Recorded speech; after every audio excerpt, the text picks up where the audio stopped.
Sí, buenos días.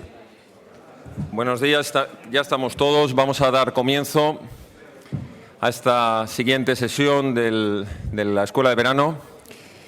Y sin más preámbulos, voy a pasar a presentaros. Sabéis que el título es Sociedad Civil y Justicia. Y conforme al programa voy a presentaros a la primera persona que va a intervenir, aunque todos los de la mesa yo creo que lo conocéis, es Miguel Bernard. Miguel Bernard es portavoz y secretario general del Sindicato de Funcionarios de Manos Limpias, que él mismo fundó en el año 1995, es letrado del Ayuntamiento de Madrid. Desde Manos Limpias se ha procurado siempre la lucha incansable contra la impunidad y la corrupción en el ámbito de la función pública, defendiendo la estricta legalidad constitucional española. Suyas han sido, por ejemplo, las querellas para la defensa de la colocación de la enseña nacional en todas las instituciones, la lucha contra la corrupción en Andalucía o la querella criminal por prevaricación de 6 magistrados del Tribunal Constitucional para legalizar la marca de ETA Bildu, así como la acusación contra Juan María Atutxa cuando desde el Parlamento Vasco desobedeció a los tribunales. Sin más presentaciones, cedo la palabra a Miguel Bernard.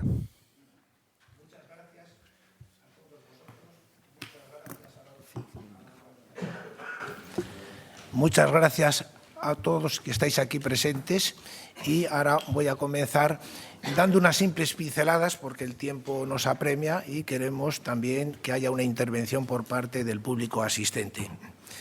El titular de esta ponencia es Sociedad Civil y Justicia. Yo creo que en Sociedad Civil y Justicia habría que hacer los siguientes apartados.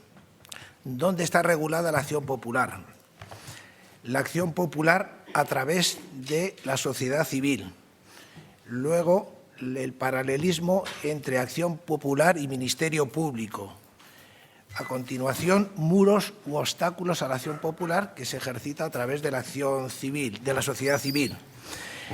¿Qué acciones delictivas hubieran quedado impunes si no se hubiera ejercitado la acción popular por parte de la sociedad civil? El intento en estos momentos de laminar y de exterminar la acción popular.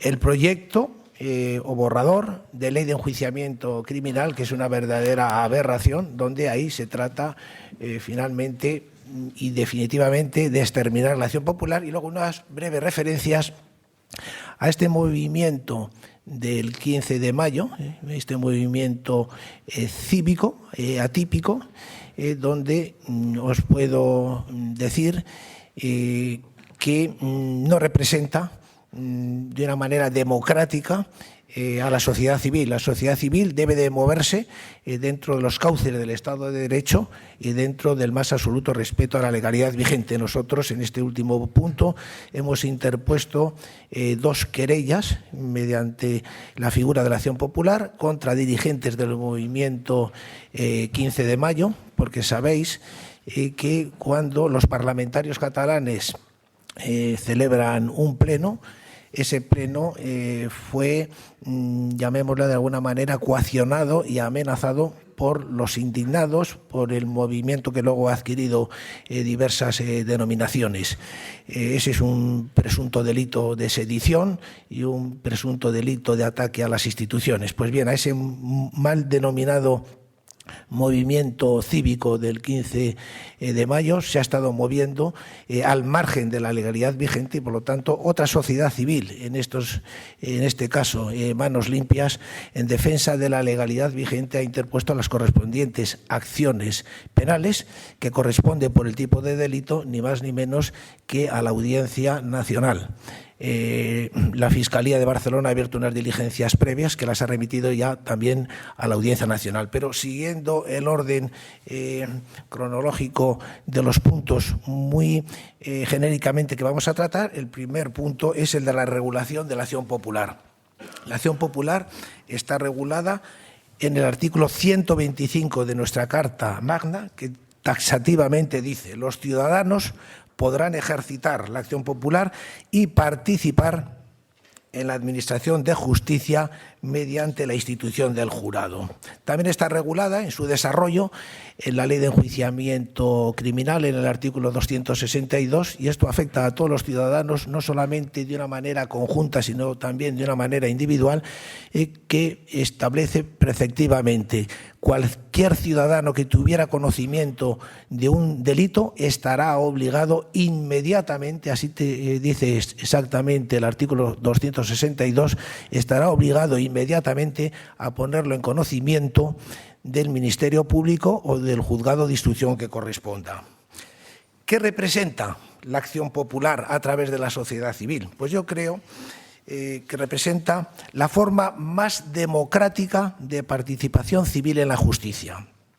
La sociedad civil puede participar en los asuntos públicos de muy diversas maneras: mediante el sufragio activo o pasivo, mediante el referéndum, mediante la iniciativa legislativa con un mínimo de 500.000 firmas, mediante concentraciones y manifestaciones, mediante movimientos asociativos y mediante la asociación a sindicatos, asociaciones empresariales y partidos políticos. Pero como aquí lo que se trata es de establecer la interrelación entre sociedad civil y justicia, nos volvemos a ceñir al elemento fundamental de la sociedad civil a través de la acción popular. Acción popular y Ministerio Público. ¿Qué quiere decir esto? Bueno, pues que el Ministerio Público también, nuestra Carta Magna, en el artículo 124, le establece una serie de obligaciones, como es promover la acción de la justicia en defensa de la legalidad y del interés público tutelado por la ley. ¿Qué ocurre? Que en actuaciones delictivas, el primero que tenía que actuar, pero sin más demora, es el Ministerio Público, que para eso está, para eso tiene una organización, para eso tiene unos medios personales y unos medios materiales, y para eso existe el mandato constitucional y el mandato a través del desarrollo de diversas leyes orgánicas y ordinarias.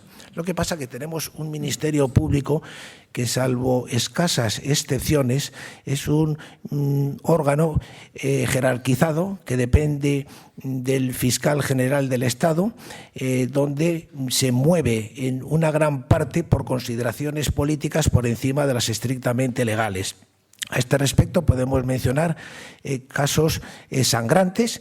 El más reciente es el procesamiento del juez de la Audiencia Nacional, Baltasar Garzón, que en los 3 procedimientos que tiene abiertos, el de la Ley de Memoria Histórica, el de los cobros en la Universidad de Nueva York y el del caso Gürtel, de una forma vergonzosa, el Ministerio Público no acusa, el Ministerio Público está del lado del presunto delincuente, y gracias a las acciones populares, estas actuaciones presuntamente delictivas, porque son delitos de prevaricación cometidos por un magistrado, terminarán en una condena. Por lo tanto, en esa dualidad Ministerio Público, acción popular, debemos felicitarnos todos, y no la acción popular que en estos momentos en determinados procesos está ejerciendo el sindicato Manos Limpias, sino aquí hay también dignos representantes de otras asociaciones que en sus ámbitos concretos y lingüísticos, etcétera, etcétera, están también ejercitando las acciones populares, y gracias a estas actuaciones podemos decir que el Estado de Derecho, el principio de legalidad, a pesar de todas las dificultades y de todos los obstáculos que se le están poniendo, está saliendo adelante. ¿Qué casos podemos mencionar como fundamentales en hechos delictivos que gracias a la acción popular han prosperado? Pues con independencia del tema de Garzón que os acabo de mencionar en los 3 procesos, hay que recordar también cuando la Mesa del Parlamento Vasco, en su momento, que estaba presidida por el Partido Nacionalista Vasco y la presidía Juan María Atutxa, que fue también consejero de Interior del Gobierno vasco, y toda la Mesa del Parlamento Vasco, con representantes del PSOE y de Izquierda Unida en el País Vasco, se negó en su momento a disolver Batasuna en el Parlamento Vasco. El fiscal en aquella época era un fiscal nombrado por el Partido Popular, Jesús Cardenal, que se adhirió a la querella que presentó el sindicato Manos Limpias por desobediencia a resoluciones judiciales. Había una resolución del Tribunal Supremo que obligaba a disolver Batasuna, el Parlamento Vasco. Luego hubo un cambio de gobierno y resulta que hay nuevo fiscal general del Estado, y el nuevo fiscal general del Estado se retira de esa acusación. Esa acusación culminó con una condena de multa e inhabilitación de 3 años para el señor Atucha y los demás miembros de la mesa.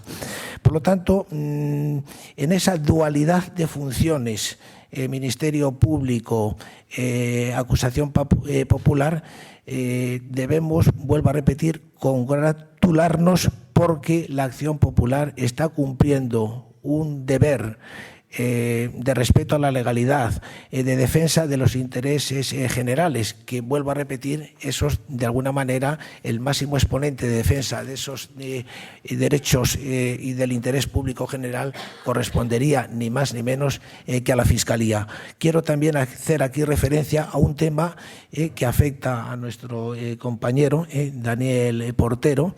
El sindicato en su momento formuló mediante la fórmula también de la acción popular unas querellas, primero denuncias y luego transformadas en querellas, contra el gran fraude que se produce en este país de los famosos cursos de formación de los sindicatos de clase, comisiones y UGT. Estuvimos dando vueltas y denuncias por todas las comunidades autónomas denunciando este gran fraude. Suponían de alguna manera malversación de caudales públicos, y únicamente cuando desempeñaba la jefatura en Málaga el padre de Daniel Portero fue el único fiscal que cogió el toro por los cuernos e inició un proceso admitiendo la denuncia para acabar con este verdadero fraude que suponen los cursos de formación. Tenemos otra denuncia ahora también presentada con respecto al otro fraude de los PER en Andalucía, pero podemos decir que gracias a la acción popular hechos punibles no quedan impunes. Uno de las últimas actuaciones es el famoso fraude de los seres en Andalucía, donde una vez más el fiscal, poniéndose del lado de los imputados y de la Junta, que han sido los verdaderos defraudadores de más de 900 millones de euros. Y entre las últimas actuaciones de la acción popular podemos destacar la gran vergüenza nacional, porque no solamente fue una vergüenza la sentencia del Estatut catalán, sino que los magistrados o parte de los magistrados, muchos de ellos no son magistrados del Tribunal Constitucional, cometieron la gran felonía de legalizar a una organización terrorista como es Bildu, en contra del criterio y de sentencia del Tribunal Supremo, que es el último órgano jurisdiccional que actúa en casación, y por lo tanto nunca un tribunal constitucional, que es un tribunal de interpretación, puede en modo alguno revisar e invadir competencias del máximo órgano jurisdiccional, que es el Tribunal Supremo. ¿Cuáles son los obstáculos o muros que se ponen para ejercitar la acción popular dentro de la justicia? Pues en primer lugar, el primer obstáculo es que te plantean la falta de legitimidad.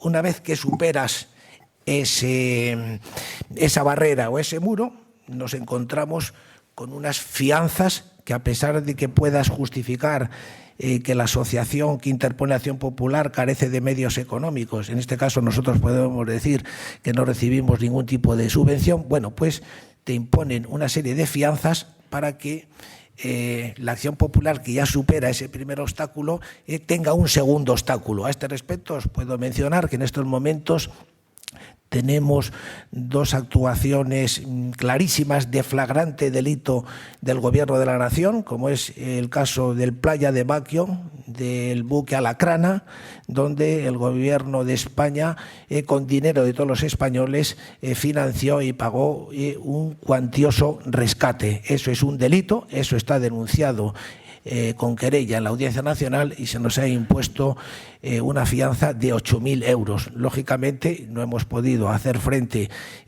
a estas fianzas porque nos parece un verdadero disparate y es cargarse la acción popular. Y luego tenemos otra de los famosos cooperantes que secuestran en Cataluña hace año y pico, también admitida la querella y con una fianza de 11.000 euros.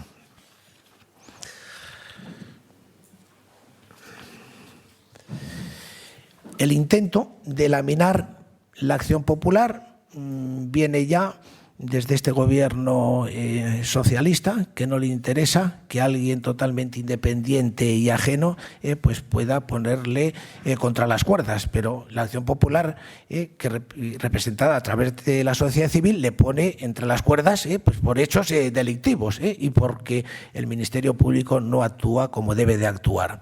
Hay un proyecto que creemos que no va a tener recorrido porque no les va a dar tiempo a su tramitación en el Congreso de Diputados, que es una reforma de la Ley de Enjuiciamiento Criminal, y brevemente os voy a decir los puntos básicos de este aberrante proyecto de modificación de la Ley de Enjuiciamiento Criminal. Hasta ahora instruían los jueces, a partir de ahora pretenden que sea la Fiscalía la que instruya. Los jueces, dice la ley el nuevo borrador, que actuarían como garantes del proceso.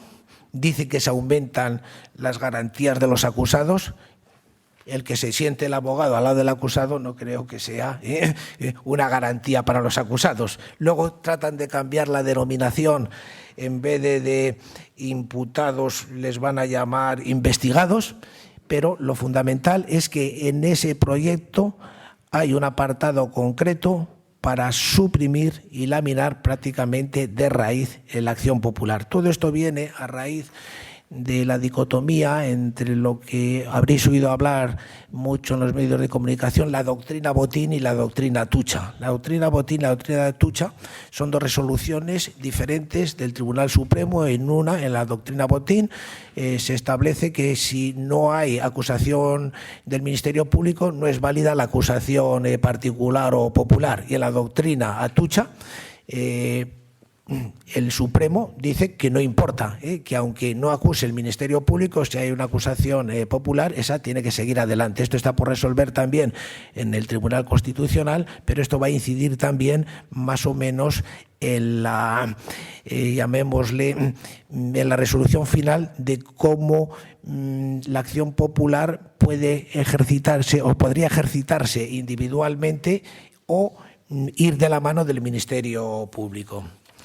Y finalmente quería hacer también una breve referencia, aunque he empezado la disertación haciendo referencia al 15 de mayo, este movimiento, en principio, la gente dice que representa a la sociedad civil, pero claro, es una sociedad civil que está actuando al margen de la ley, es una sociedad civil que amenaza y coacciona. No sé si os acordaréis que se trató hace 10 días de instalar una carpa también de la asociación Hazte Oír, fueron insultados, agredidos, y al final tuvieron que levantar la carpa y salirse de esos que llaman democracia real ya. Por lo tanto, es un movimiento totalmente manipulado que actúa al margen de la ley, que desde nuestro punto de vista ha cometido varios delitos, el famoso delito de impedir a los parlamentarios en Cataluña que pudieran acceder a ese pleno.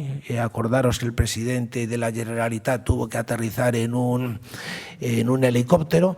Varios diputados tuvieron que ir en furgonetas de los Mossos de Escuadras. Hubo incluso agresiones. Ahí nosotros, lógicamente, hemos interpuesto la correspondiente acción penal. En definitiva, yo lo que os puedo decir que este quinto curso creo que se ha acertado en los epígrafes, porque el futuro de este país indudablemente puede estar en una sociedad civil que no esté contaminada, que no dependa de partidos políticos, que es la forma, llamémosle, más democrática de expresar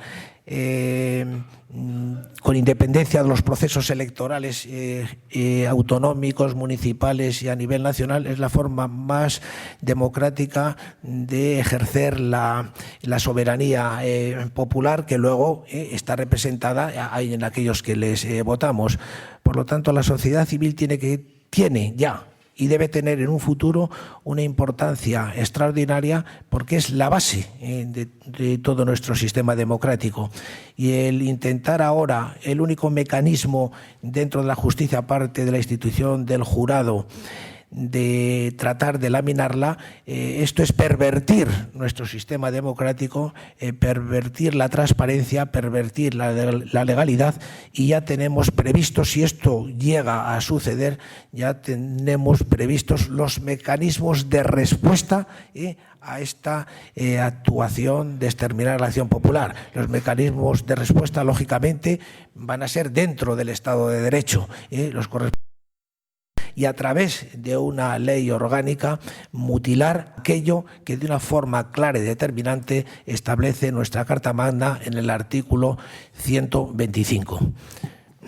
Y ya pues últimamente deciros que cualquier iniciativa es buena, cualquier iniciativa no solamente individual, sino cualquier iniciativa colectiva, siempre que sea en defensa de la ley y en defensa del interés público general, encontraréis en todas las asociaciones, no solamente la Asociación de Manos Limpias, sino en todas las asociaciones que cada una tiene un objetivo concreto, encontraréis vuestro apoyo, y vuestras reivindicaciones se podrán perfectamente canalizar a través de las diversas asociaciones cívicas. Muchas gracias.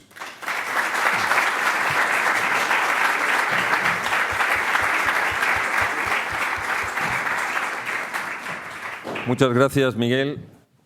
El siguiente ponente es Javier María Pérez Roldán Suárez Carpegna, que es letrado de la Asociación Hazte Oír, organización fundada en el año 2001, que constituye en consecuencia un verdadero referente en el movimiento cívico español. Es una plataforma que, como muchos sabéis, comenzó solo con 3 personas y en este momento se acerca a la cifra de 250.000 de ciudadanos activos. Sus políticas se han dirigido principalmente a la defensa de la familia, de la vida, frente a quienes pretenden destruirla bajo eufemismos como la interrupción del embarazo o la muerte digna, o su defensa del catolicismo frente a quienes han emprendido una ofensiva laicista contra las creencias y las costumbres de la mayoría de la sociedad española. Pérez Roldán es asimismo presidente del Centro Jurídico Tomás Moro y se ha caracterizado por su defensa jurídica de los profesionales médicos que aplican su objeción de conciencia frente a la práctica del aborto. Tiene la palabra Javier María. Muchas gracias por la presentación y muchas gracias a los organizadores. Además, especialmente me siento satisfecho por la invitación, porque yo hace 15 años era asiduo estudiante y asistente a la Universidad de Verano, pero desde el otro lado de la barrera. El tema, y paso directamente ya a exponerlo, el tema que se trata es precisamente sociedad civil y justicia. Debido a que mi compañero anterior ya ha expuesto el lado técnico, que en eso coincido plenamente con él, porque mi exposición también iba a ir por el lado técnico, lo que voy a hacer es una especie de resumen de lo que he visto en las jornadas con respecto, enlazando un poco lo que se ha ido diciendo con respecto a la justicia. Bien, para eso necesitamos, y entiendo, así favorecemos después el debate, entiendo que no ha quedado claro todavía, o no hemos concretado, por lo menos desde la perspectiva de Hazte Oír, del Centro Jurídico Tomás Moro, qué es o qué sea la sociedad civil, y qué es o qué sea la justicia, y qué es o qué sea la nación. ¿Por qué? Porque, vamos a ver, cuando se habla de sociedad civil, y esto es muy importante porque hay un elemento básico en la sociedad civil que es la justicia. Cualquier civilización se compone de 3 elementos, y 3 elementos que nos van a dar la característica de estar ante una civilización diferente o no. Quizás son elementos un poco poéticos, pudiéramos decir, pero son elementos reales. Uno es la concepción que tiene de la belleza. Bien, tan es así, en nuestra cultura occidental, la concepción de la belleza viene desde Grecia, del arte griego, pero tan es así que cuando hay una revolución, toda revolución tiene su pintor. La Revolución Francesa tiene a David, la Revolución Mexicana pues tiene a Siqueiros, la Revolución Soviética, a su vez, creó su arte. Bien, el segundo elemento, y es aquí donde está la clave, es el sentido de la justicia. Y el tercer elemento, pudiéramos decir, de aquella constitución de las civilizaciones, es su sentido o falta de sentido de la trascendencia. Esto también va a tener una relación con la justicia. Toda cultura o tiene un sentido de la trascendencia o no lo tiene negativo, pero lo tiene. Por ejemplo, las revoluciones comunistas intentan siempre arrebatar al hombre el sentido de la trascendencia. Y aquí es donde entra en función la idea de nación, precisamente en la segunda, en la concepción del derecho, de qué es justicia. ¿Por qué? Porque si ya desde Roma, que es nuestra civilización, adquiere de allí la concepción del derecho, se habla que el derecho es dar a cada cual lo suyo. ¿Qué quiere decir? Que se admite que previamente a la justicia no es más ni menos que la realización material en un momento concreto del derecho, bien, la definición es dar a cada cual lo suyo. Esto quiere decir que hay un suyo previo a que alguien se pronuncie sobre lo que es mío. Y ahí es donde entra en concreto el carácter nacional de España, lo que nos diferencia de otras naciones. Cada nación, cada civilización en concreto tiene unos parámetros más o menos adecuados o más o menos adaptados de lo que es la justicia. Y luego cada nación tiene ya unas concreciones aún más extremas. Bien, pues España, y aquí es donde está el problema, hay que definir por qué es una nación, qué nos diferencia del resto.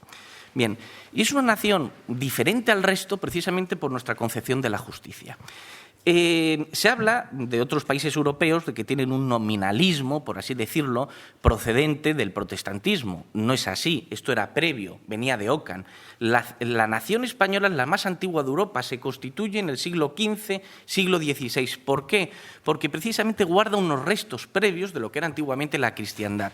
¿En qué consiste nuestra concepción del derecho? En que el hombre debe ser libre y no puede el poder político organizado, bien a partir del siglo XVI en estados, o bien con el nombre que le queremos llamar, no puede intervenir en esa libertad, que es una libertad individual y familiar. El Estado español se constituyó históricamente a través de la corona. La corona era una familia real, es decir, había una familia en la cúspide del poder. Bien, el sistema foral español, en Navarra, por ejemplo, tienen precisamente en su diputación foral una frase, la frase es «hombres libres luchando por la patria libre». ¿Qué es lo que ocurre actualmente? Que nos encontramos con un ataque a la libertad. Y nos encontramos con un ataque a la libertad en que muchas veces somos incapaces de defenderlo porque no tenemos claro qué es la nación española. Hay por ahí, por ejemplo, un locutor famoso de radio pues que dice que la nación española nace en la Constitución de Cádiz, lo que es un tremendo error. No nace en la Constitución de Cádiz. La nación española nace mucho antes y se manifiesta muy bien en la propia conquista y colonización de América. Somos los españoles, como bien ha dicho González Buenos, a través de la Escuela Filosófica o Teológica de Salamanca, somos los españoles los que empezamos a hablar de una serie de libertades naturales. Y ahí es donde está la diferencia de España. España, y todavía quedan restos, y luego lo veremos, y lo que sí que agradezco al moderador es que cuando pase mi tiempo me lo diga, porque yo no llevo reloj, entonces no sé si me excederé. Procuraré no excederme. España se ha adherido tradicionalmente a lo que es la doctrina tomista, es decir, para Santo Tomás de Aquino el derecho era un ordenamiento racional dirigido al bien común. Esto quería decir, ordenamiento racional, la intervención de la razón. Precisamente a partir de la Constitución de Cádiz se sustituyó el racional por un ejercicio de voluntad. Ya no hay una referencia a lo justo, superior al propio ordenamiento. Ese es un problema muy grave, es el problema que se dio en la Europa de entreguerras y en la Europa de después de la Segunda Guerra Mundial. Consistía en que, por ejemplo, los prusianos, a los alemanes, se les había enseñado lo justo es lo que la ley dice, y para el militar la orden es una orden, para el juez la ley, es el derecho. Bien, como esto creó las barbaridades que creó, porque se crearon leyes contrarias a una serie de principios que están por encima, que debemos respetar para que se pueda respetar la dignidad humana, pues surgieron por ahí teorías de, bueno, volver a la concepción natural, pero no querían reconocer la concepción natural de los derechos, entonces hablaban de la naturaleza de las cosas, una cuestión muy complicada que no es cuestión de entrar aquí. Pero España constituyó, decía, ordenamiento racional dirigido al bien común. ¿Y en qué consistía el bien común? Pues el bien común consistía en el respeto del fuero. Tenemos siempre la mentalidad de pensar que el fuero es aquello que existe en Navarra, que tiene sus peculiaridades, o aquello que pudiera existir en Vascongadas. No, el fuero era mucho más amplio. Existía un fuero familiar, un fuero municipal, un fuero familiar, un fuero incluso en los gremios. Consistía en el principio de subsidiariedad. Lo que puedan hacer las entidades inferiores no lo debe realizar nunca la entidad superior. No lo debe realizar nunca. Es más, aunque la entidad superior pudiera ser más eficaz, más eficiente desde el punto de vista económico. Y aquí es donde se implanta en nuestro carácter de justicia. ¿Por qué lucha, por ejemplo, Hazte Oír? ¿Por qué lucha Tomás Moro? Pues lucha porque se han introducido una serie de elementos, todos derivados desde un pensamiento, a veces suena raro hablar de esta manera, pero es que es la correcta. Es decir, hay un enfrentamiento entre revolución y contrarrevolución. La revolución, ¿qué es lo que pretende? Cambiar la naturaleza humana.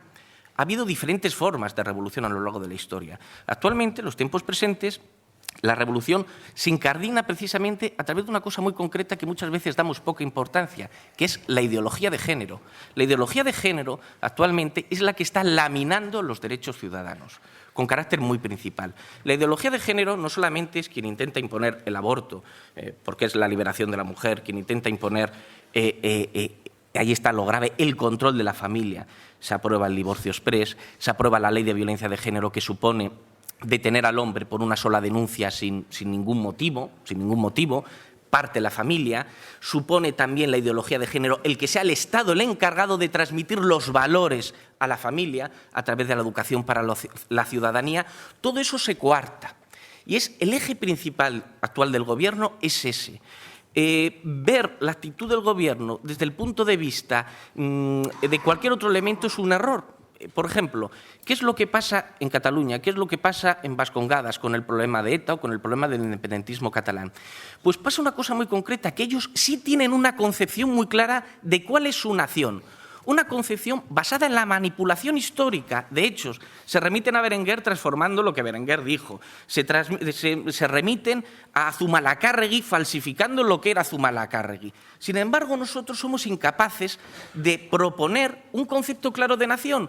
¿Por qué? Porque intentamos proponer como nación, y aquí hay un error que entiendo que se ha trasladado en estas conferencias, como nación el principio por aquel de Cádiz de la libertad. Y aquí, por ejemplo, no sé si estará, es una pena, Del Pino vino a decir, por ejemplo, no, yo tengo derecho a incumplir la ley. No. Ahí es donde se parte nuestra concepción tradicional del derecho y lo que es propiamente España, lo que es su esencia y lo que, por tanto, debemos defender si queremos defender la sociedad civil, la nación y la justicia. Y es el siguiente. El hombre es libre psicológicamente para adherirse al bien o al mal, para decidir su actuación. Bien. Pero luego está lo que podemos llamar la libertad moral. La libertad moral es el ejercicio ético de aquella libertad. El hombre no es libre para hacer el mal, debe hacer el bien, porque en el pensamiento tradicional español, y sigue vigente, luego a lo mejor en el debate podemos entrar los casos concretos en que sigue vigente, es ordenamiento racional. Es decir, hay una razón que se nos puede imponer.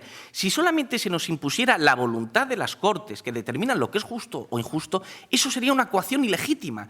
Porque a mí, ¿por qué razón se me va a poner el criterio de una mayoría y me va a decir una mayoría lo que yo tengo que hacer? No, eso sería ilegítimo. A mí se me puede imponer el criterio de la razón, porque tengo que ajustar mi comportamiento a la razón. No hacerlo así, que es lo que pasa en las sociedades modernas, supone el pesimismo del hombre. El hombre es incapaz de llegar con el cultivo de su razón, a descubrir la verdad de las cosas. Por tanto, a descubrir la verdad del derecho. Por tanto, el derecho se convierte en relativismo, el derecho se convierte en una lucha social, en una pugna social, y el derecho se convierte, al fin y al cabo, en una manera de explotación de unos sobre otros. Y precisamente por eso surge la sociedad civil en el siglo XIX, porque es con la modernidad cuando se separa el concepto del ejercicio del poder del concepto de las libertades.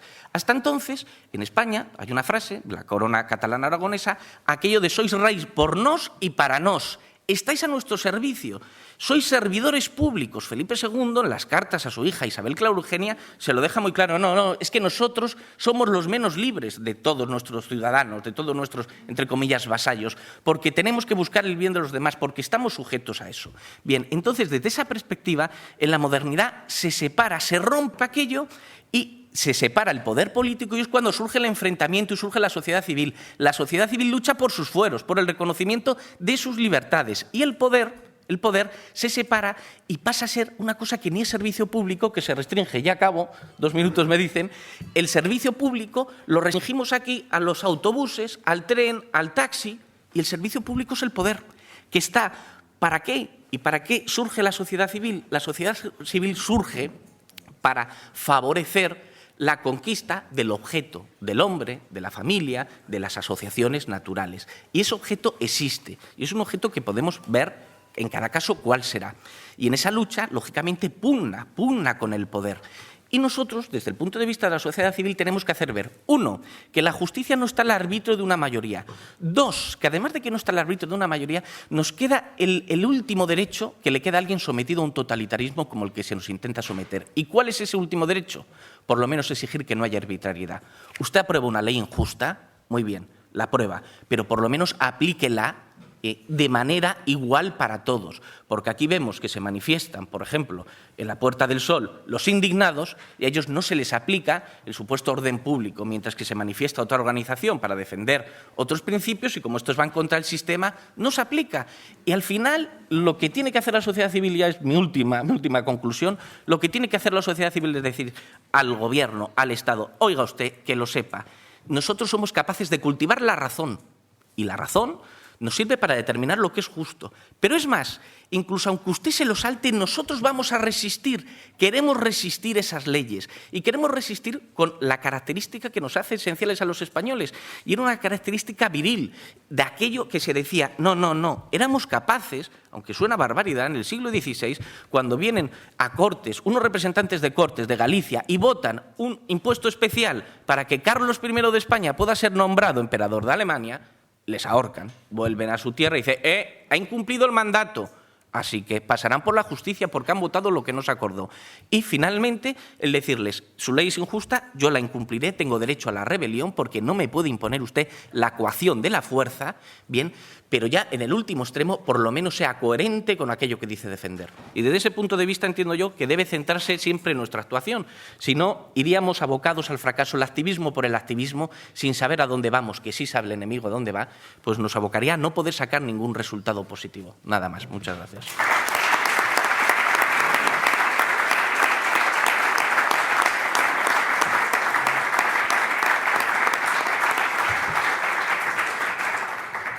Muchas gracias, Javier María.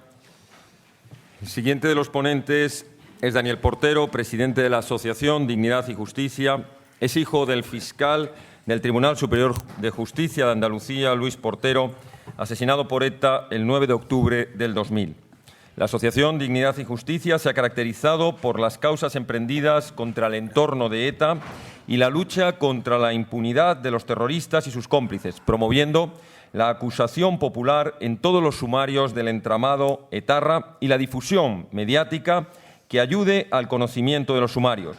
Daniel Portero es, asimismo, autor del libro La trama civil de ETA, año 2008, donde analiza de forma pormenorizada y sistemática todos los grupos empresariales, asociaciones o partidos políticos que han sido o son judicialmente declarados ilícitos y relacionados con el apoyo a ETA. Tiene la palabra Daniel Portero. Muchas gracias, Javier, muchas gracias, Santi, Enrique, Adenaes, por esta invitación a la Asociación Dignidad y Justicia. Gracias a los ponentes. Miguel, gracias por tus menciones a mi padre. En fin, quiero ser muy breve, más breve todavía de lo que han sido el resto de ponentes porque no tenemos mucho tiempo. Básicamente yo creo que Miguel ha expuesto y Javier lo que es la figura de qué puede hacer la sociedad civil dentro del marco de la justicia cuando es uno de los pocos elementos que tenemos, la sociedad civil, para actuar de forma independiente y donde la acusación popular ahora están intentando eliminarla para precisamente, como bien comentaba Miguel, evitar que el ciudadano tenga el control o intente hacer justicia, ¿no? Yo voy a ir al grano a causas que realmente son de actualidad, dado que no tengo mucho tiempo y sobre todo porque creo que os interesarán más. El hecho de que Bildu hoy día esté en las instituciones, entendemos desde esta asociación que no forma más que parte de una estrategia conjunta, posiblemente heredada de unos coletazos de la negociación anterior, de que la necesidad de que Bildu, Batasuna y cualquier herencia que pueda surgir son necesarias porque entiende el Gobierno que si está Bildu, ETA no mata. Es un concepto erróneo, absolutamente falaz, y es algo que forma parte de, yo creo que lo hemos hablado alguna vez con Juan de Dios, de un totalitarismo que tiene la organización terrorista ETA a través de toda su trama civil, es decir, todas sus organizaciones, de que se impongan las ideas de ETA y de todo su entorno. Y existen momentos donde no es necesario matar porque no interesa, como puede ser a lo mejor ahora, pero interesa favorecer la acción política o la amenaza que actualmente se está viendo en el País Vasco. Eso no quiere decir que no haya terrorismo, claro que hay terrorismo. Y el problema va a ser, posiblemente, cuando el Partido Socialista, Dios mediante, deje el gobierno de este país. Porque en ese momento, si realmente el Partido Popular gana las elecciones y realmente es capaz de ilegalizar a Batasuna, a Bildu, ETA o como le queramos llamar, entonces se va a quebrar, digamos, esa idea de mantener la política, digamos, como exponente actualmente dentro de lo que es que ETA imponga sus ideas. En ese momento, pues volveremos a lo de siempre, pero claro, el problema ha sido que este gobierno actual ha favorecido que ETA se haga fuerte. ETA actualmente, yo cuando hablo de ETA no hablo exclusivamente de ETA de pistoleros, de bombas. Para mí ETA es Otegi, para mí ETA es Rafa Díez Usabiaga, para mí ETA son los de Segui, son los de Ekin, son todos los que forman el entramado. ETA ha conseguido ser fuerte, ha conseguido otra forma de financiación, no necesita la extorsión. A través de asociaciones culturales, posiblemente los ayuntamientos gobernados por Bildu van a obtener grandes subvenciones y van a tener una fuente de financiación nueva que, lógicamente, no va a ser necesario que los propios terroristas que vivan de ese dinero lo justifiquen, sino asociaciones culturales del euskera que justificarán cualquier tontería a los ayuntamientos y que los ayuntamientos no que no harán ningún tipo de auditoría respecto a esas cuentas. ¿Qué tiene que hacer la sociedad? La sociedad no puede frenarse, la sociedad tiene que estar alerta. O sea, a día de hoy existen muchos indicios ya como para poder ilegalizar a Bildu. No lo va a hacer este gobierno, eso está claro. El problema que nos podemos encontrar es que en el Congreso de los Diputados nos encontremos a esta chusma dentro de unos meses. Eso va a ser un gran problema que vamos a tener. Pero, lógicamente, los que ejercitamos la acusación popular, poco a poco vamos reuniendo pruebas. Y al igual que a ANV y Partido Comunista de las Tierras Vascas se les ilegalizó y suspendió actividades gracias a las transferencias económicas y a los movimientos en las cuentas de los propios partidos locales de ANV dentro del País Vasco y Navarra, aquí seguramente sea la manera de ilegalizarlos. Cuestión clave, no podemos desanimarnos, ha sido un golpe muy duro. Yo recuerdo la rueda de prensa que dimos con Ángeles Pedraza, que está aquí, la presidenta de la VT y otras asociaciones. Estábamos absolutamente destrozados porque habíamos perdido 15 años en la lucha antiterrorista como mínimo, ¿no? Lógicamente vamos a seguir trabajando y bueno, que sepáis que, bueno, que desde esta asociación pues vamos a pelear y sobre todo a buscar donde no busca nadie, que es decir, en el trasfondo, porque esto es una asociación que está especializada exclusivamente en ejercitar la justicia y buscar cualquier hueco. Por otro lado, quería comentaros una matización que había hecho Miguel sobre la acusación popular respecto a que, bueno, es cierto que existe la doctrina Botín y la doctrina Atutxa, que básicamente es un enfrentamiento a de si la acusación popular puede actuar o no puede actuar. A día de hoy, que sepáis que hay un recurrido ante el Constitucional, el caso Ibarretxe, donde está tanto Foro de Hermoa como Dignidad y Justicia, y en la que también, básicamente, se va a valorar la capacidad de acusar de las asociaciones que ejercitan la acusación popular. Va a ser la balanza, posiblemente, ¿no? Ahora mismo está en el Constitucional y lo que pretendemos es que nos dé legitimidad exclusivamente para juzgar. Es que no nos dejaron ni siquiera juzgar a Ibarretxe, Patxi López y compañía. ¿Por qué? Por reunirse pues, con los dirigentes de Batasuna en la época de la negociación. Insisto, que quiero que sepáis que esa sentencia o ese recurso de amparo está en el Constitucional. Por otro lado, otra causa que llevamos, de las muchas, es actualmente el chivatazo a ETA. El chivatazo a ETA ha dado un giro interesante y muy importante, que ha sido el auto de procesamiento del juez Ruz, y donde, fijaros lo curioso que es la política y cómo digamos, la justicia la intentan politizar continuamente los que nos gobiernan. Son capaces de opinar y criticar y básicamente, yo diría, rajar del auto de procesamiento del juez Ruz contra los 3 mandos policiales, entre los cuales tenemos que recordar que si está el director general de Policía y Guardia Civil del Ministerio del Interior acusado de colaborar con ETA, eso quiere decir que el Ministerio del Interior, en un tercer escalafón, está acusado de colaborar con ETA. Eso que no se le olvide a nadie y que nadie le tiemble la voz de decirlo, porque es así. Está Ministro de Interior, Secretario de Estado, subsecretarios y direcciones generales. Estamos hablando entre un tercer y cuarto escalón dentro de las responsabilidades del Ministerio del Interior. Son capaces de criticar eso y, sin embargo, hay que respetar la sentencia del Constitucional sobre la legalización de Bildu. Es así la política, es esta la política que tenemos en nuestro país. Es así de triste. Y bueno, pues precisamente ayer yo hice una nota de prensa referida al ministro de la Presidencia en la que le insistía que no se podía decir, y le pedía una rectificación, de que el ministro de la Presidencia básicamente decía que eso no iba a ir a ningún lado, el autoprocesamiento del chivatazo, que no íbamos a llegar a ningún sitio y que solo insistiríamos en seguir adelante los talibanes. Es decir, comparó a las víctimas del terrorismo, que somos las que soportamos ahora mismo esta acusación, porque el Ministerio Público, como bien ha dicho Miguel, en algunas causas no acusa y en el chivatazo no ha dado ni chapa, no ha movido ni un dedo al Ministerio Fiscal. Solamente Dignidad y Justicia y AVT están manteniendo un poco el pulso de esta acusación. Lógicamente, ¿qué ocurre? Que dice que somos talibanes, es decir, compara a las víctimas del terrorismo, digamos, con gentuza que de alguna forma son terroristas también. Es decir, nos llama terroristas, básicamente. Y yo, en fin, es increíble lo que te puedes encontrar, pero básicamente es muy indicativo de lo que está ocurriendo en nuestra sociedad. No quiero... Bueno, voy a agotar hasta menos 5 porque estoy un poco que no quiero gastar el tiempo, pero sí indicaros también que desde esta asociación se hacen acciones, digamos,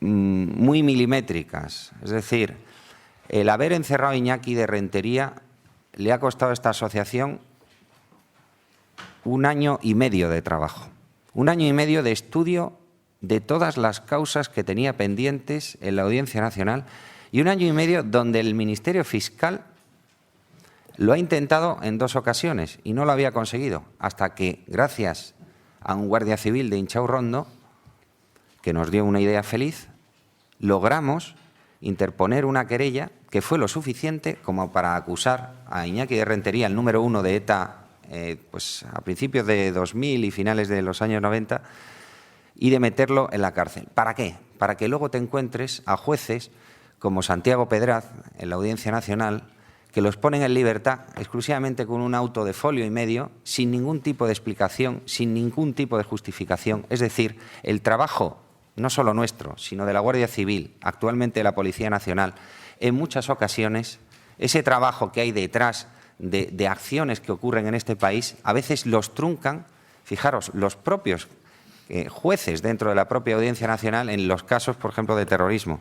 Lógicamente es algo que es incomprensible. Lo único que se pide desde esta asociación es unidad de acción. Lógicamente es algo que no existe. En la propia Audiencia Nacional existe una diversidad tremenda de jueces, toman decisiones muy divergentes y no hay unidad de acción. Es lo primero posiblemente que la Audiencia Nacional debería hacer.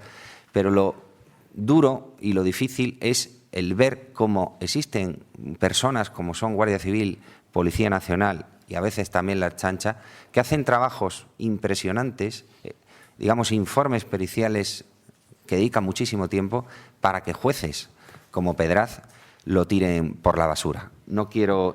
Podría, la verdad, es que seguir mucho tiempo, pero la verdad es que me gustaría que entráramos más en el debate y os lo dejo abierto. Muchas gracias a todos y, en fin, seguimos con Javier.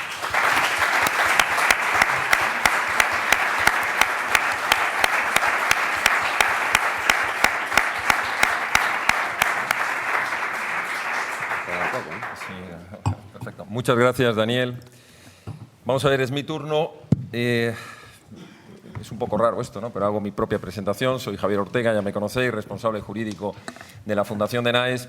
Y sin más preámbulos, porque también quiero ajustarme lo máximo posible al tiempo que se me ha concedido, me voy a referir a los dos aspectos de la ponencia. Hablamos por un lado de la sociedad civil, hablamos por otro lado de la justicia. Pues en esas dos partes voy a dividir mi intervención. En primer lugar, desde el punto de vista de la sociedad civil, la Fundación DENAES, como parte que es de esa sociedad civil, ha entendido desde el principio que dentro de sus fines fundacionales estaba también el ejercicio de la acción judicial en defensa de la legalidad vigente, en defensa de la unidad de España, de la dignidad de España, de los símbolos nacionales, de sus instituciones, de la propia jefatura del Estado.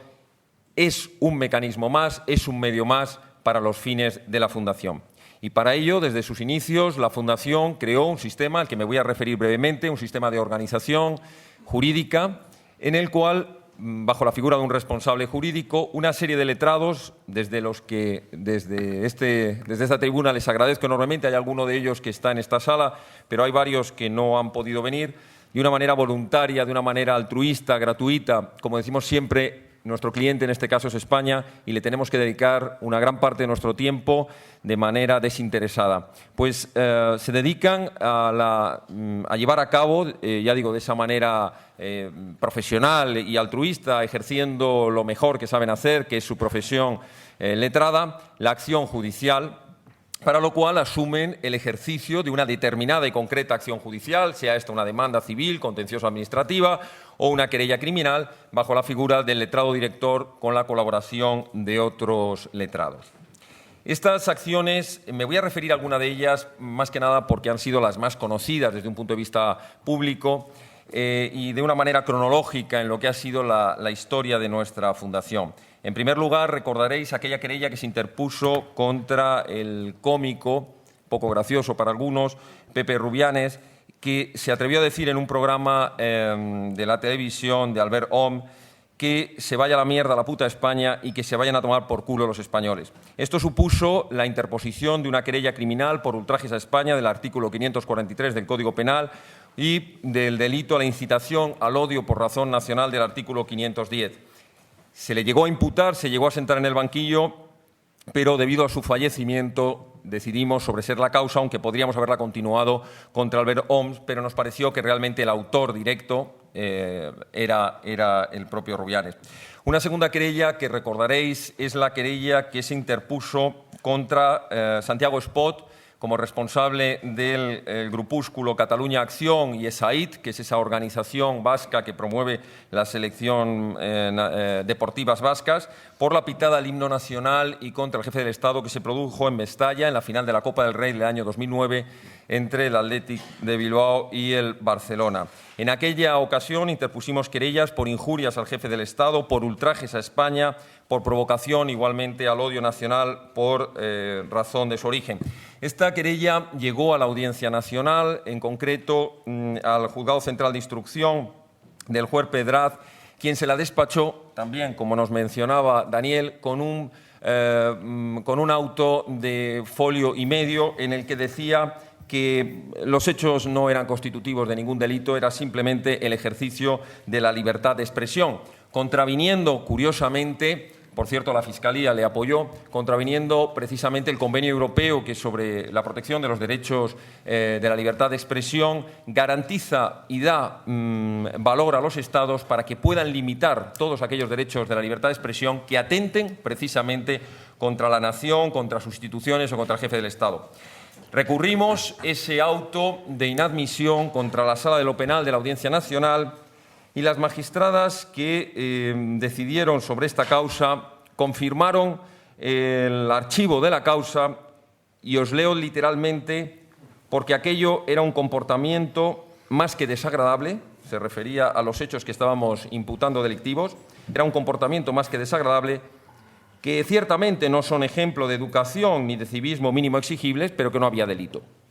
Os Podéis imaginar que ante resoluciones de este tipo, pues desde un punto de vista jurídico uno se queda desarmado, porque claro, no deja de ser una mera opinión, que a lo mejor en el ámbito moral, educativo, ético podría ser discutible, pero desde un punto de vista jurídico resulta absolutamente irrebatible, porque no te dan argumentos jurídicos para archivártelo.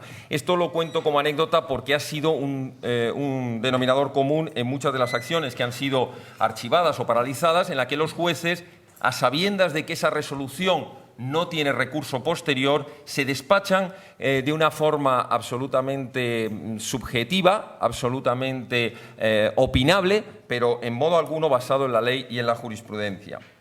No obstante, frente a esta causa de Mestalla, sigue abierta una causa ante los juzgados de Valencia por 2 de los delitos que he mencionado anteriormente. Obviamente no el de injurias al rey, del que es únicamente competente la Audiencia Nacional. Recientemente hemos interpuesto, he buscado 5 ejemplos de querellas en las que vais a ver que se van defendiendo desde el punto de vista de la Fundación intereses diferentes. En uno, podríamos decir, en el inicial, pues ese ultraje directo, ese insulto a España, a los españoles. En el segundo, nos estamos refiriendo en concreto a la acción contra el himno nacional y contra el jefe del Estado, en lo que representa. De la que voy a hablaros ahora es una querella que está interpuesta. Se interpuso inicialmente contra el alcalde de Segovia, el alcalde del Partido Socialista de Segovia, y un grupo de música que se llama Ardor de Estómago. Este grupo, con connivencia del ayuntamiento, financiado por el ayuntamiento y dentro de una muestra, la llamada quinta muestra de música joven, financió la publicación a este grupo formado y relacionado con grupos proetarras, un CD que entre muchas otras esperpénticas supuestas canciones había una que se llamaba Una historia real, en la que omito leeros los párrafos, pero verdaderamente, si alguno lo habéis podido leer, no digo escuchar porque no se escucha en ningún lado, pero sí leerlo en las noticias, acusaba al jefe del Estado de las mayores barbaridades del mundo, incluso hacía una mención a que, que desearía su muerte y su desaparición.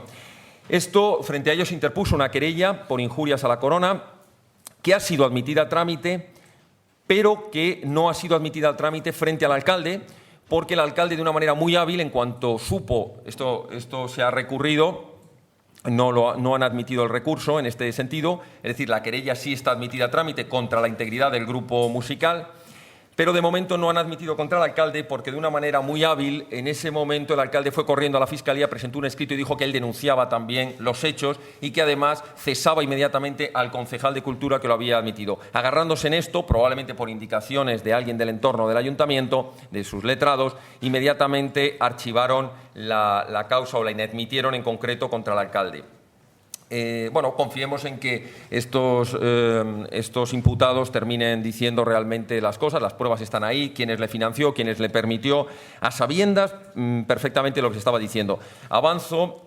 Otra de las cuestiones que para nosotros es el buque insignia, gracias a Manos Limpias, que nos dio la oportunidad de participar en esa querella, una querella conjunta, una querella que algunos denominamos de una manera eufemística, esto no está dentro del argot procesal, una querella de Estado. Y es una querella de Estado porque la imputación se hace, y esto en cualquier país normal, pues debería haber hecho saltar no solo todas las alarmas, sino probablemente una serie de ceses importantes, ¿no? La querella está interpuesta contra, como bien sabéis, contra el presidente del Tribunal Constitucional, Pascual Sala, y 5 magistrados más, y por el mayor delito que se le puede imputar a un juez, que no es otro que el de prevaricación judicial, el dictar resoluciones a sabiendas de que estas son injustas.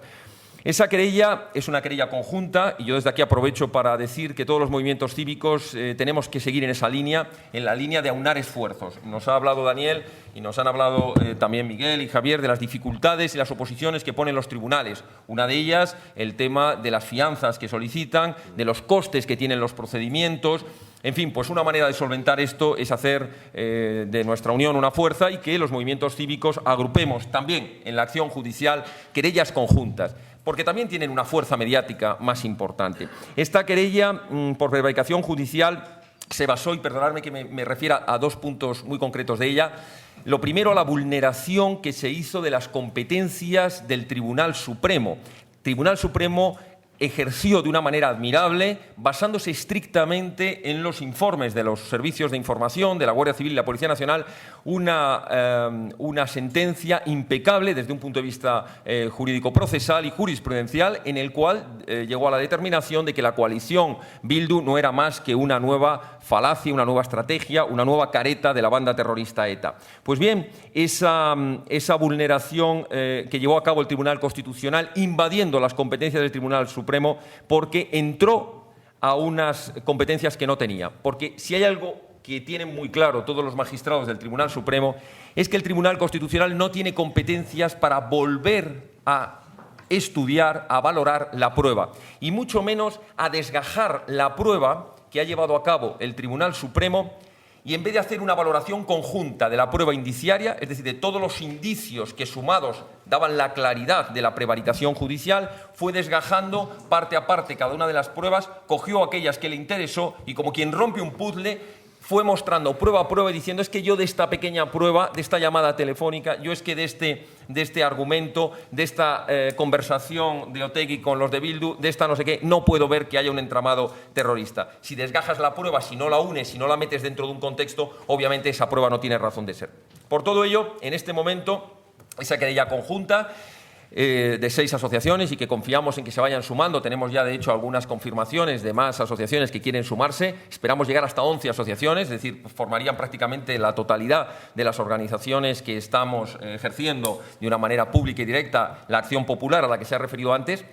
Esta acción está en este momento en un trámite muy importante, o en una fase importantísima, que es nada menos que la admisión a trámite, y confiamos, y desde aquí lanzo el mensaje de la valentía, que tengan valentía los magistrados del Tribunal Supremo, que ejerzan la alta misión que se les ha otorgado por el Estado como magistrados del Tribunal Supremo, que tengan el valor de llevar a cabo esto, porque desde un punto de vista procesal y jurídico, creerme, y desde un punto de vista jurisprudencial, lo tienen muy fácil. Otra cuestión son las consecuencias que ello supondría, nada menos que sentar en el banquillo a la mayoría del Tribunal Constitucional. Por cierto, de los 6, solo 1 magistrado de carrera, el 5 de los restos no son ni siquiera jueces, son letrados o son catedráticos que han sido designados precisamente por el Estado.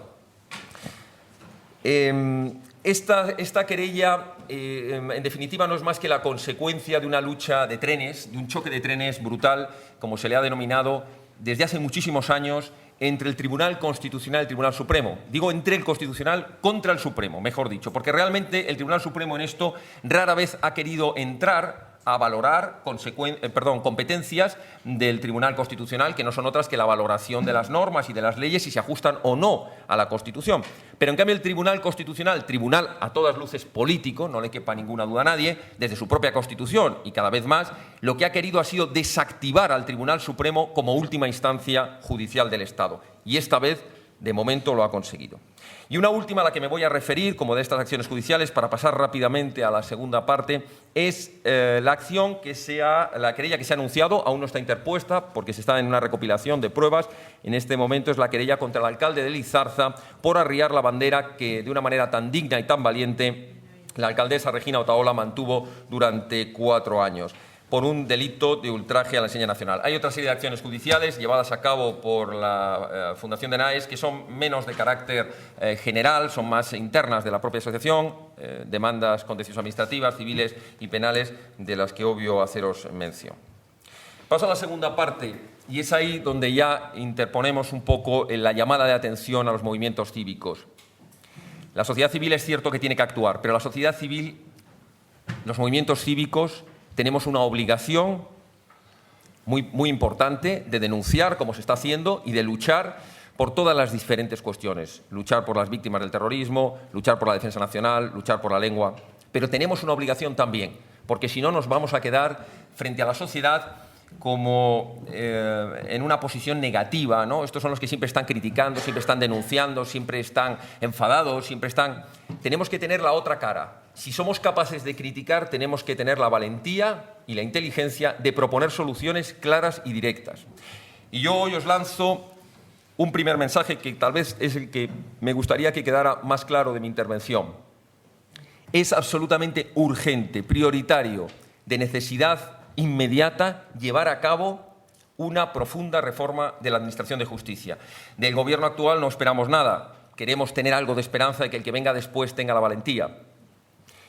Pero si no, los movimientos cívicos tenemos que seguir denunciando que es urgente una reforma profunda y completa de la Administración de Justicia.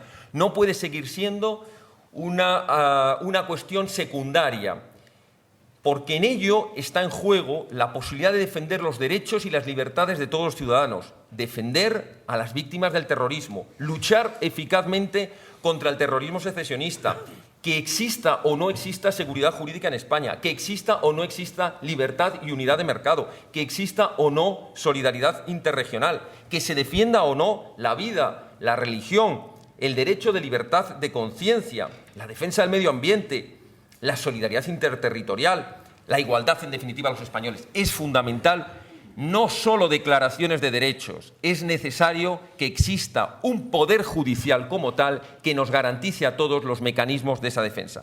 Y ese poder judicial, y con ello voy terminando para pasar al turno de intervenciones, para mí debe tener 3 características irrenunciables.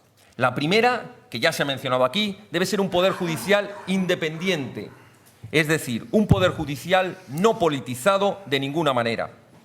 Y para ello se exigirán reformas legislativas en el Consejo General del Poder Judicial, se exigirán reformas en el sistema de la Fiscalía, que no puede seguir dependiendo la defensa de la legalidad de los intereses particulares de los políticos o de los partidos de turno, la defensa del Tribunal Supremo y me atrevería a decir incluso la supresión del Tribunal Constitucional. Esto es una opinión personal, no de Denaes, pero yo creo que bastaría con una simple sala sexta en el Tribunal Supremo que atendiera a las cuestiones de constitucionalidad. No es necesario mantener un tribunal político.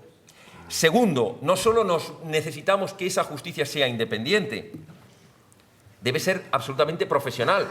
Imaginemos magistrados absolutamente incorruptos, absolutamente de la máxima intachable moralidad, pero necesitamos que sean muy buenos profesionales. Y por eso hay que potenciar, tanto en la Fiscalía como en la carrera judicial, la verdadera carrera política, que lleguen los mejores a los mejores puestos, que se prime mediante requisitos de capacidad, de experiencia y de profesionalidad las más altas magistraturas del Estado, pero también los juzgados que atienden a las cuestiones de menor importancia general, pero de mayor importancia de los justiciables. Pero todo esto tampoco valdría si no tenemos la tercera pieza, y es la de los medios suficientes. Necesitamos que el Estado vuelque importantes recursos humanos y materiales en crear un poder judicial suficiente, capaz de actuar contra todos los otros poderes del Estado, que no le tiemble la mano si tiene que sentar en el banquillo a un ministro del Interior, que no le tiemble la mano y que tenga medios suficientes si tiene que conseguir con la acción de la justicia sentar a un gobierno entero. Porque esa es la garantía de los ciudadanos, esa es la gran garantía, que tenemos unos, o que deberíamos tener unos magistrados que no estén dependiendo de los vaivenes de la política. Termino con una afirmación. Lo que creo que es absolutamente necesario desde el punto de vista de todos y cada uno de los movimientos cívicos, absolutamente de todos, porque nos beneficiará a toda la sociedad en su conjunto, sin distinción del lugar en que vivamos, de la problemática concreta de cada uno, es que luchemos por una justicia que convierta lo que actualmente es un Estado de derecho meramente formal, de declaraciones de derechos que en la práctica se los lleva el viento, de sentencias que nunca llegan y que cuando llegan no se cumplen, en un Estado de derecho real donde se garanticen todas y cada uno de los derechos y obligaciones de todos, y especialmente todos los derechos y obligaciones que corresponden a la nación española. Muchas gracias.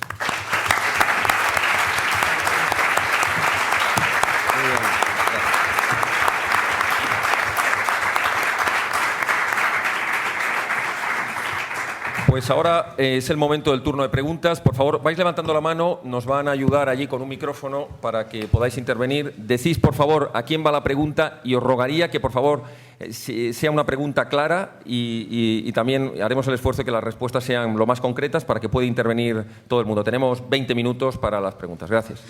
Buenos días. Bueno, vamos a ver, yo voy a empezar por el final porque es algo que yo particularmente conozco bien, el tema de la agilización de la justicia. y el tema de la modernización de la misma. Sinceramente, tampoco me parece pertinente decirlo en público, pero sinceramente muchas razones de índole organizativo, mucho más importante que la falta de medios materiales. En el ámbito concreto, yo eso lo conozco muy bien, de la informatización de la misma.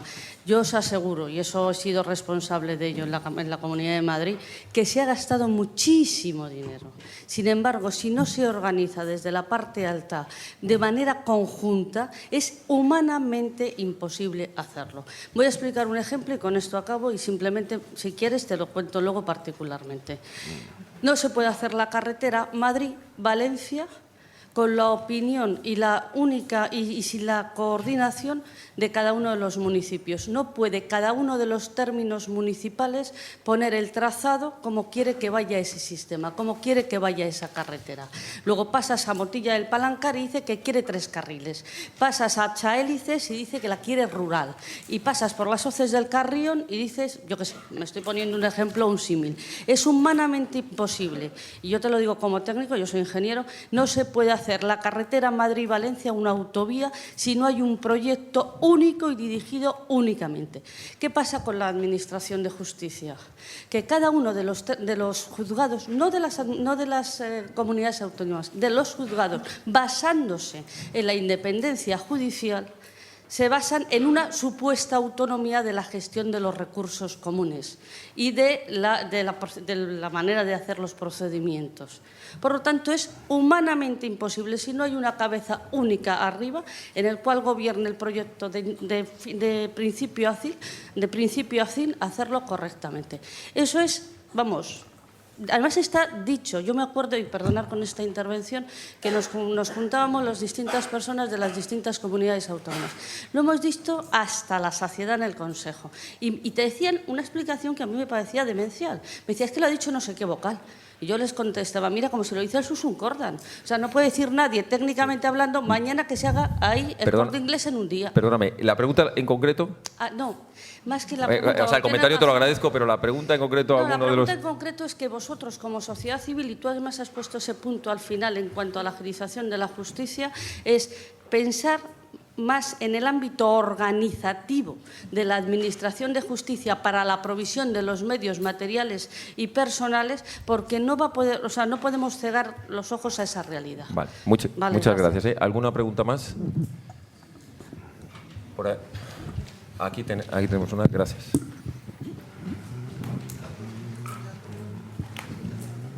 Yo agradecer a todos los ponentes su exposición.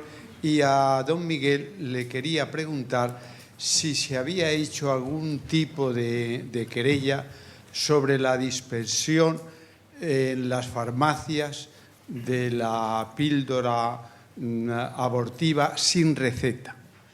Si se ha planteado, si se ha hecho o si se piensa hacer el agravio desde un punto de vista no moral, sino simplemente farmacéutico y médico.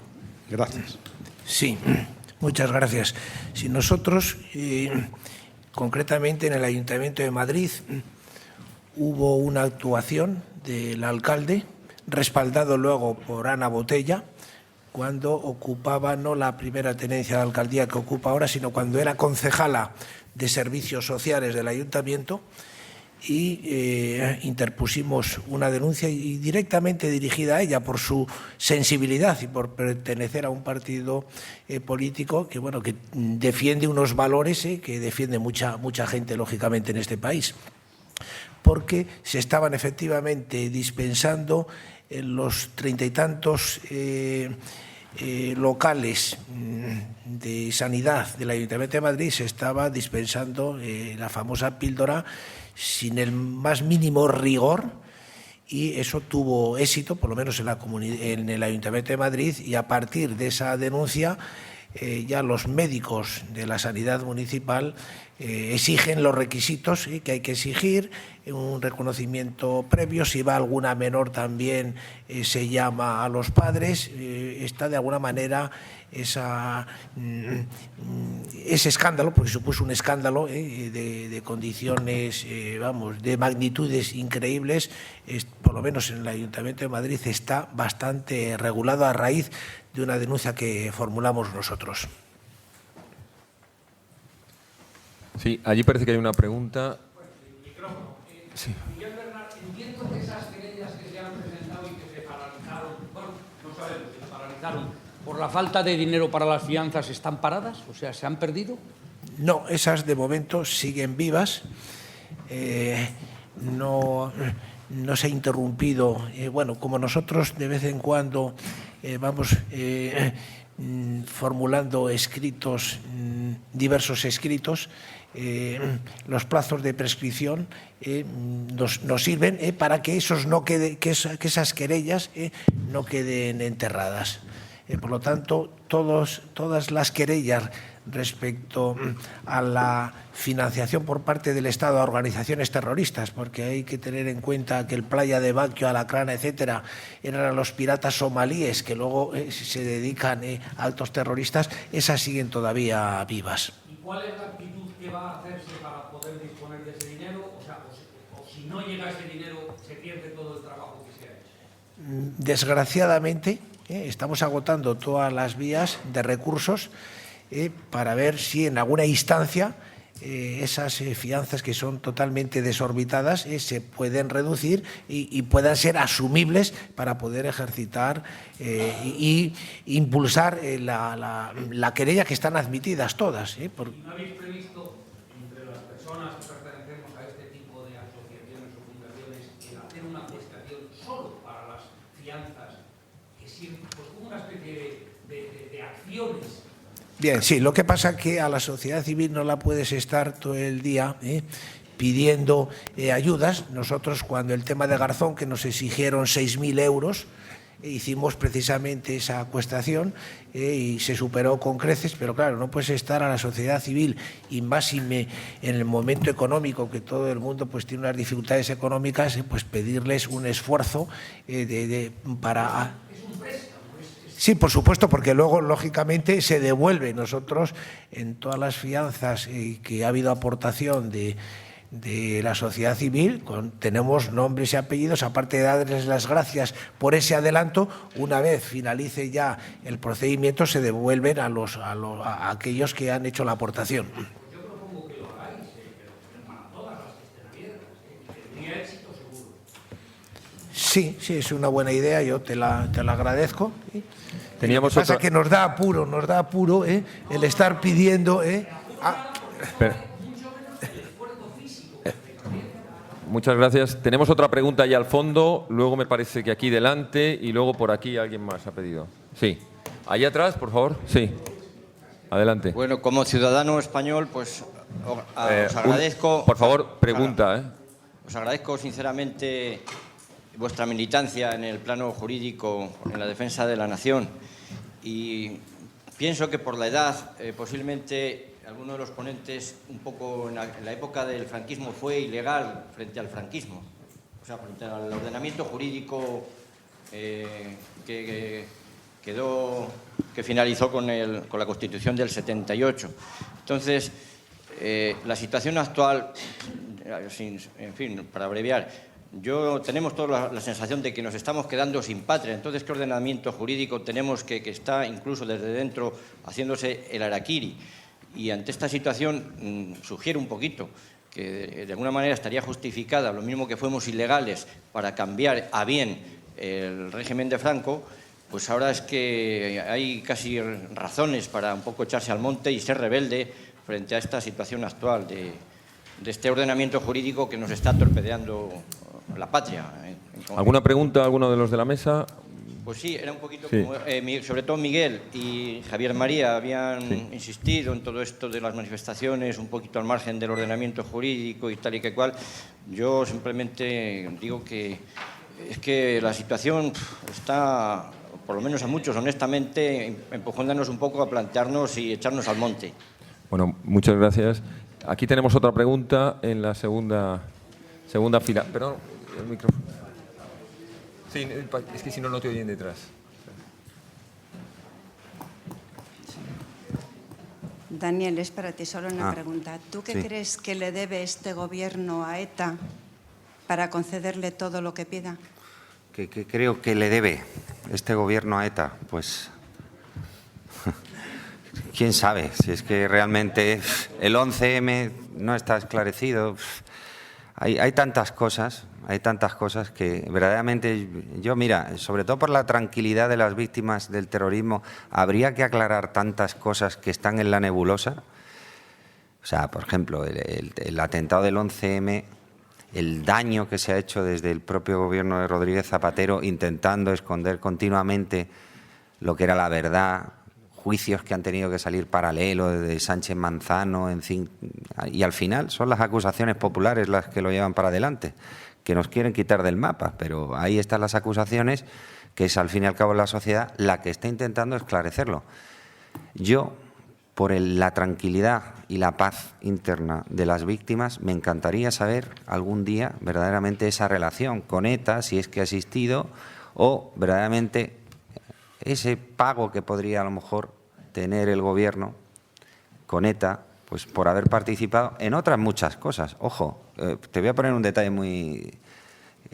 lo de la operación contra Iñaki Errentería, que fue en mayo, cuando se le detuvo en la frontera, justo en la rotonda del Bar Faisán, curiosamente, justo cuando se le detiene al tipo este, cosa que se llevaba en un secreto más absoluto, o sea, pero todo el mundo, se estaba despidiendo, llevaba una mochila cargada con ropa como para 2 semanas, ¿vale?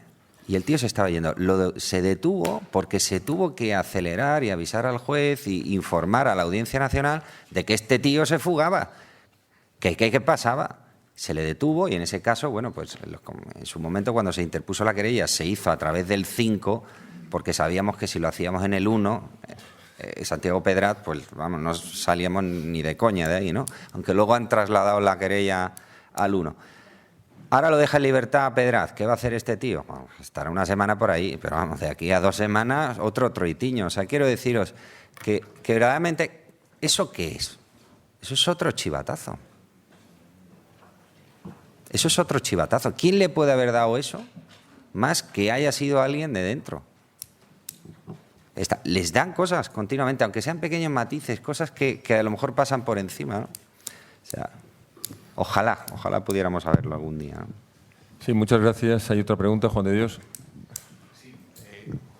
Yo, que no soy ningún experto en derecho, exactamente cuáles serían las medidas para pedir que realmente haya independencia judicial.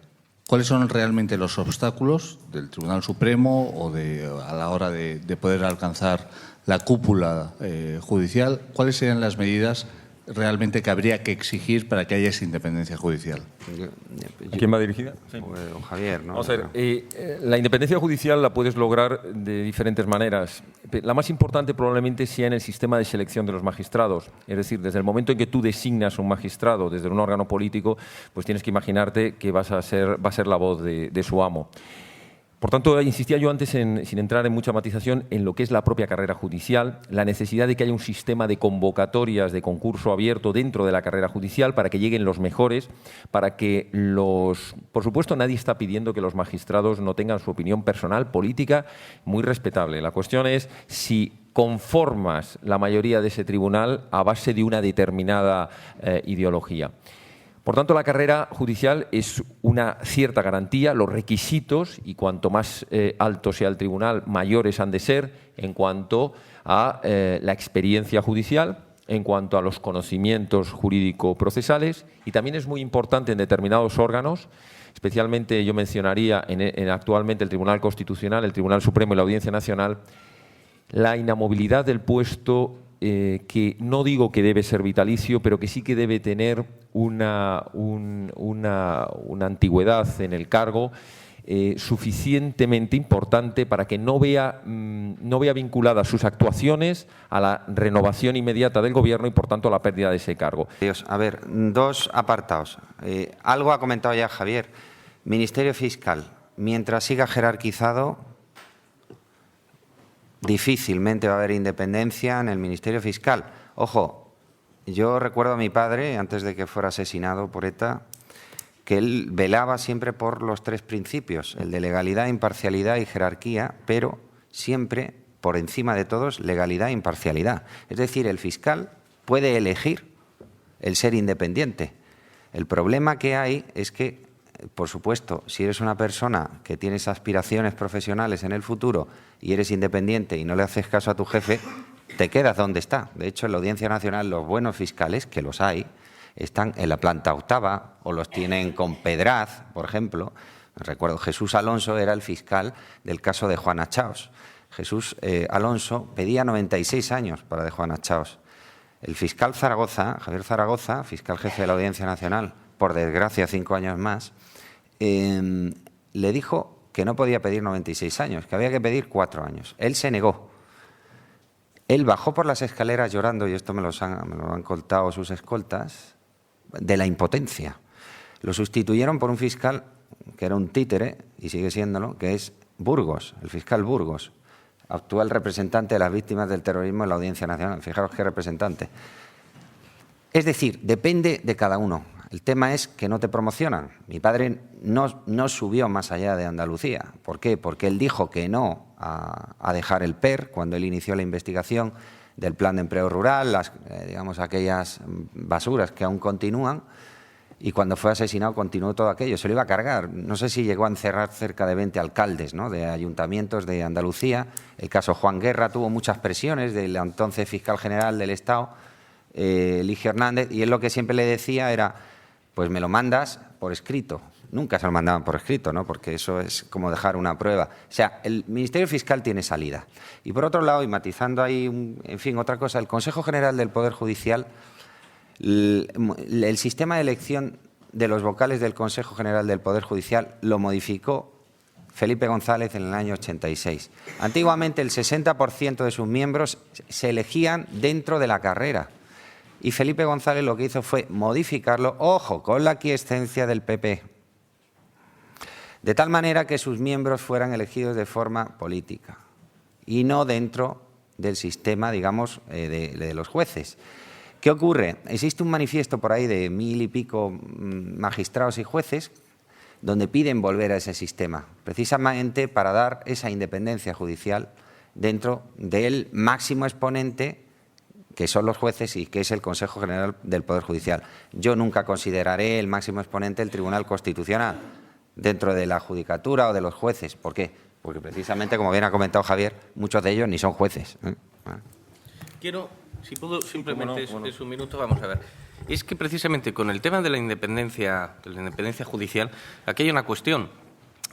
Se tiene miedo, mucha gente tiene miedo a que se cree un corporativismo, que si los jueces se gobiernan a sí mismos, se crea un corporativismo. Pero es que tenemos que tener en cuenta que si no se gobiernan a sí mismos, los gobierna el gobierno.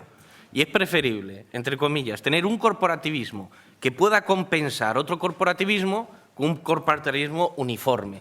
O sea, en ese aspecto, la reforma que se hizo del Consejo General del Poder Judicial, que se hizo en la época de Felipe González, incluso el PP prometió, si ganaba las elecciones, que ganó, y luego no cumplió. ¿Por qué? Porque se dio cuenta de que era un chollo tener a los amiguetes ahí organizando. Eso por una parte. Y luego, por otra parte, con el tema de los fiscales también hay un tema muy crítico, que es que los fiscales precisamente pueden perseguir el delito según la oportunidad. Ese criterio de oportunidad, que está allí, está en su estatuto, es un criterio que, claro, ellos utilizan de tal manera que hacen lo que les parece. Y en la última reforma que se hizo del Código Penal, hubo un proyecto que los fiscales pudieran de alguna manera prevaricar. Hoy en día el fiscal es el único ciudadano que en el ejercicio de su profesión no comete ningún delito. No prevarica porque como no dicta resoluciones, pues no es como el juez. Pero tampoco puede cometer prevaricación administrativa porque como no es un funcionario más, tampoco dicta resoluciones.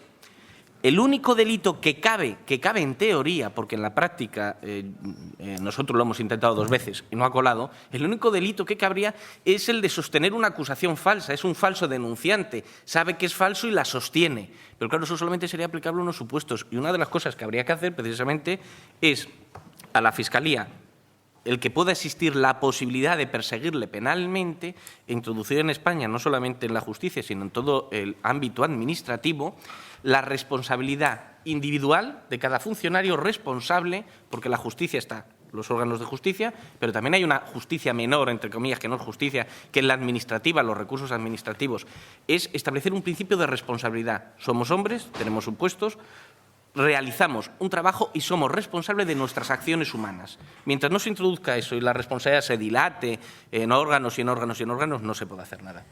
Sí, ¿hay alguna pregunta más? ¿Querías intervenir, Miguel? Sí, no, un minuto. Con respecto a la responsabilidad de los fiscales, nosotros denunciamos a los fiscales de Baleares porque cometieron, desde nuestro punto de vista, un presunto delito de fraude a la hacienda pública. Les denunciamos también porque administrativamente su comportamiento tenía que ser objeto de una falta disciplinaria muy grave.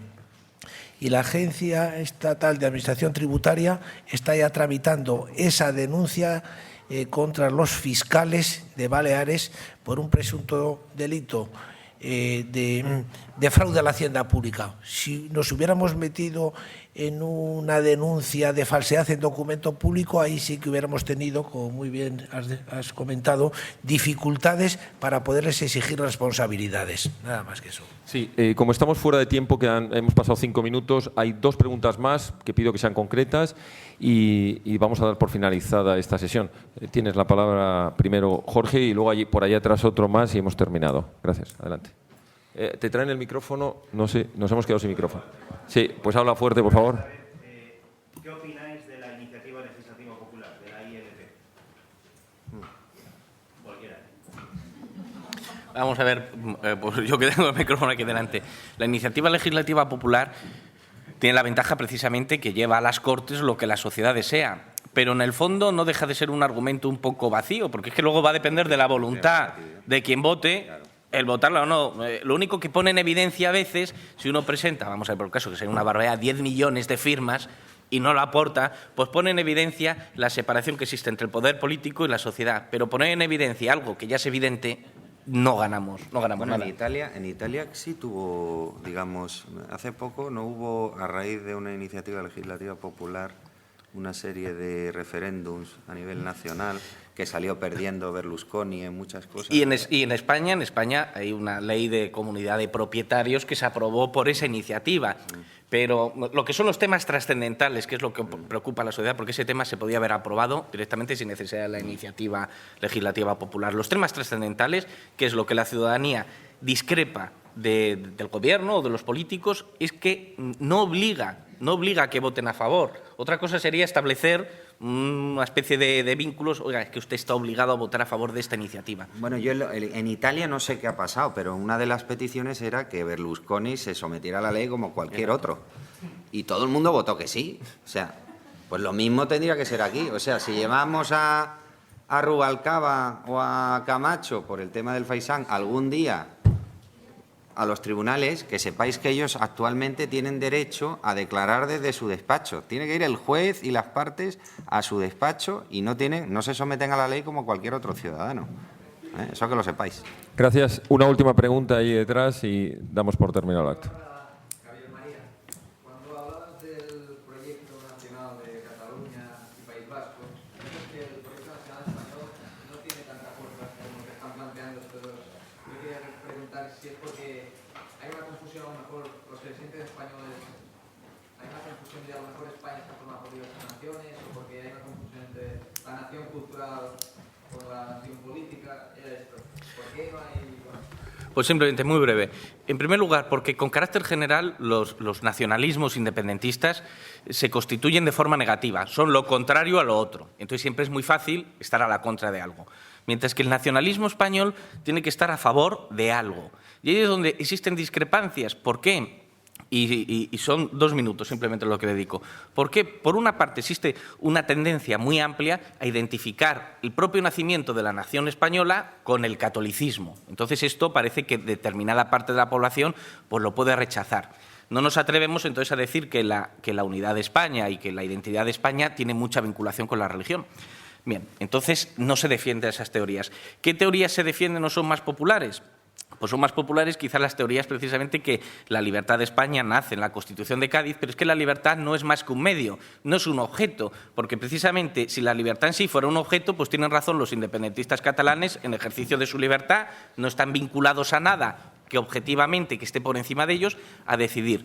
Y la cuestión es que ahí se ha perdido muchas veces el norte porque la nación española, sí, vinculada a la Iglesia Católica y todo lo que queramos, pero de esa vinculación permanecen unos vínculos que se han separado de la propia Iglesia, que es la defensa de la libertad humana como capacidad para elegir y para que tengamos cada uno un fin personal y colectivo.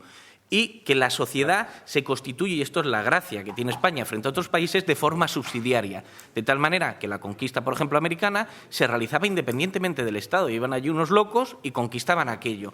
Y así se hizo siempre España. La guerra de independencia se hizo así. Ese es nuestro espíritu. Desde el momento en que no nos atrevamos a decir eso con todas las palabras, no sabemos qué defender. Muy bien, muchas gracias. Voy a entregar un pequeño obsequio a mis compañeros de mesa. Para mí no hay por haber sido el presentador.